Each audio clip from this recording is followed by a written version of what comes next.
दोस्तों, बाबा सिद्दीकी की गोली मारकर हत्या कर दी गई और उसके बाद महाराष्ट्र की सियासत में उबाल देखने को मिल रहा है दोस्तों। ये बहुत बड़ी घटना है दोस्तों, जिससे पूरी मुंबई जो है वो दहली हुई है,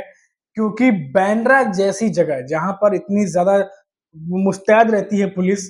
हाई प्रोफाइल एरिया है वो, कई सारे सेलिब्रिटीज वहां पर रहते हैं और ऐसी जगह पर एक ऐसे नेता की जो कि 48 साल से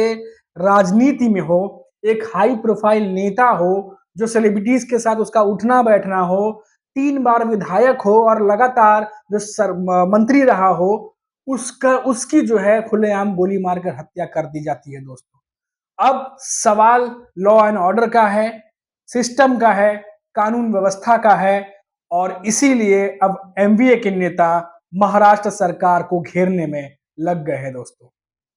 जो एमवीए गठबंधन के जो तीनों बड़े दल हैं, कांग्रेस, यूबीटी पक्ष, शरद पवार की एनसीपी, तीनों ही बड़े दलों के नेताओं की तरफ से अब महाराष्ट्र सरकार को घेरने की कोशिश की जा रही है और कई सारे ऐसे बयान आए हैं दोस्तों, चाहे वो यूबीटी पक्ष हो चाहे कांग्रेस हो, लगातार ये कह रहे हैं कि जब एक इतने बड़े नेता के साथ ये वारदात हो सकती है तो आम आदमी कितना सेफ है। सिर्फ महाराष्ट्र में ही नहीं दोस्तों, बल्कि देश के अलग अलग हिस्सों से जो अपोजिशन के नेता है उन्होंने सरकार पर सवाल उठाने शुरू कर दिए हैं दोस्तों। आपको बता दें कि थोड़ी देर पहले ही एमवीए गठबंधन की प्रेस कॉन्फ्रेंस शुरू हुई है दोस्तों। आपको बता दें कि अभी प्रेस कॉन्फ्रेंस चल रही है, जब ये वीडियो में रिकॉर्ड कर रहा हूंगा तो उस समय भी प्रेस कॉन्फ्रेंस चल रही है, जहां पर शरद पवार, उद्धव ठाकरे, कई सारे बड़े नेता मौजूद हैं और उद्धव ठाकरे ने भी बड़ा सवाल पूछा है महाराष्ट्र सरकार से। कानून व्यवस्था पर सवाल खड़े करते हुए उद्धव ठाकरे ने पूछा है कि क्या जो आरोपी पकड़े गए हैं क्या वो सही आरोपी हैं, और साथ ही साथ ये भी कहा है कि अब जनता महाराष्ट्र की सरकार पर यकीन नहीं करती है। इसके अलावा दोस्तों, शरद पवार की बात करें तो शरद पवार ने कहा कि कैबिनेट ने जिस तरीके से भी हाल ही में एक के बाद एक फैसले किए हैं, इससे ये साफ जाहिर है कि महाराष्ट्र सरकार सही से काम नहीं कर रही दोस्तों। वरना लास्ट मोमेंट पर इतने सारे फैसले करने की क्या जरूरत थी अगर सब कुछ ठीक चल रहा होता। अब एमवीए गठबंधन महाराष्ट्र सरकार को लगातार निशाने पर ले रही है दोस्तों। चलिए आपको थोड़ा अपडेट अब इस पर भी दे देते हैं कि जो एनसीपी नेता, जो अजीत पवार की एनसीपी के नेता है बाबा सिद्दीकी, उनकी जो हत्या की गई है उस पर जो अपडेट्स निकल के सामने आ रही है दोस्तों, और रिपोर्ट्स मिल रही हैं कि लॉरेंस बिश्नोई जो गैंग है, उन्होंने जो है ये बिश्नोई गैंग की तरफ से कि उन्होंने जिम्मेदारी ली है और साथ ही साथ सोशल मीडिया पे एक पोस्ट भी वायरल है और पुलिस इसकी जांच कर रही है कि आखिर ये जो पोस्ट है इसके पीछे की सच्चाई क्या है, पूरी जांच चल रही है। इसमें लिखा है कि सलमान खान के जो दोस्त हैं वो हमारे दुश्मन है, ऐसी बातें लिखी गई है दोस्तों। तो कुल मिलाकर महाराष्ट्र पुलिस जो है वो जांच कर रही है, हर एंगल पे तफ्तीश जो है वो जारी है और महाराष्ट्र के सरकार के जो सीएम है एकनाथ शिंदे, महाराष्ट्र के सीएम, उन्होंने भी ये बात कही है कि जो दोषी हैं उनको बख्शा नहीं जाएगा, फास्ट ट्रैक कोर्ट में ये जो है केस ले जाया जाएगा और जल्द से जल्द दोषियों को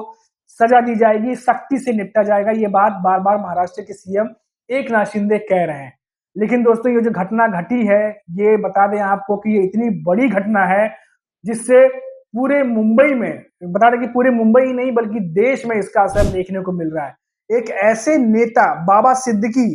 जो कि 48 साल से महाराष्ट्र की राजनीति में एक्टिव हैं, कभी वो एमएलसी नेता रहे, कभी वो 3 बार विधायक रहे, कभी मंत्री रहे, लगातार बड़े पदों पर रहे और कांग्रेस में काफी समय तक वो नेता रहे दोस्तों। और इसी साल 2024 में उन्होंने अजीत पवार की एनसीपी ज्वाइन कर ली। अब जब ये कल वारदात हुई है दोस्तों, इसके बाद से सनसनी फैली हुई है पूरे मुंबई में और देर रात लीलावती हॉस्पिटल में हमने देखा, चाहे वो डिप्टी सीएम हो, अजीत पवार हो, देवेंद्र फडणवीस, सब वहां पर पहुंचे हैं लीलावती हॉस्पिटल। और साथ ही साथ बांद्रा में रहने वाले जो बड़े सेलिब्रिटीज हैं, जो बाबा सिद्दीकी के दोस्त हैं, जैसे संजय दत्त की बात कर लें, सलमान खान की बात कर लें, ये सब सेलिब्रिटी जो है वो पहुंचे हैं लीलावती हॉस्पिटल। बताया जा रहा है कि काफी देर तक सलमान खान जो है वहां पर रुके, करीब सुबह वो वहां से निकले हैं। तो कई सारी चीजें जो है वो घटित हो रही है दोस्तों और लगातार ये जो जांच की प्रक्रिया चल रही है इस पर सबकी नजरें हैं कि क्या कुछ रिपोर्ट्स जो है वो निकल कर सामने आ रही हैं। और निखिल, इन सब के बीच जो है पूरी डिटेल जो है कब तक क्या खबर निकल के सामने आएगी वो धीरे-धीरे पता चलेगा। लेकिन इन सब के बीच जो आरोपी हैं वो पकड़े गए हैं और उनसे पूछताछ चल रही है और लगातार पुलिस के कस्टडी में है और वहीं जो उनसे जो लिंक्स मिल रहे हैं उस पर भी तफ्तीश जो है वो पुलिस आगे की जो है वो कर रही है। आपको बता दें कि इस समय चाहे वो बाबा सिद्दीकी का घर हो, चाहे वो सलमान खान का घर हो, हर जगह मीडिया प्रेस कॉन्फ्रेंस मीडिया जो है वहाँ मौजूद है और इसी कड़ी में सलमान खान जो है उनके घर की सुरक्षा फिर से बढ़ा दी गई है दोस्तों, दोगुनी कर दी गई है क्योंकि आपको पता होगा बीच में जब उन्हें धमकी आई थी उसके बाद महाराष्ट्र पुलिस ने वहाँ पे सुरक्षा व्यवस्था को बढ़ा दिया था और उसके बाद फिर अभी बीच में सुरक्षा व्यवस्था थी लेकिन थोड़ी कम थी, लेकिन अब ये जो घटना घटी है इसके बाद अब गैलेक्सी अपार्टमेंट जो जहाँ सलमान खान रहते हैं उसकी सुरक्षा बढ़ा दी गई है दोस्तों। और साथ ही साथ जो बॉलीवुड के जो बड़े सेलिब्रिटीज हैं उनको घर ना आने की हिदायत भी दी गई है कि इस समय वो घर ना आए सुरक्षा की दृष्टिकोण से, ये भी बात सामने निकल करके आ रही है। तो बहुत सारी ऐसी चीजें हैं जिस पर अब बातें हो रही हैं दोस्तों। साथ ही साथ जांच जो पुलिस की चल रही है, सबकी नजरें हैं कि क्या-क्या हर पल जो अपडेट निकल के सामने आ रही है कि क्या-क्या नई अपडेट है, क्या-क्या जो है वो खबर इस पर निकल के आ रही है, क्या अपडेट आ रही है, उस पर सबकी नजरें बनी हुई है और हमारी नजर भी बनी हुई है दोस्तों। जैसे ही कोई बड़ी खबर निकल के आएगी हम वो आप तक पहुंचाएंगे। लेकिन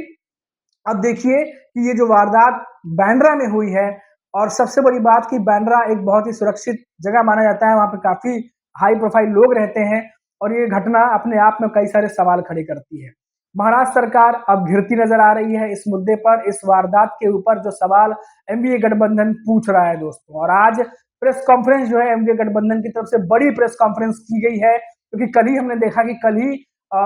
छत्रपति शिवाजी पार्क में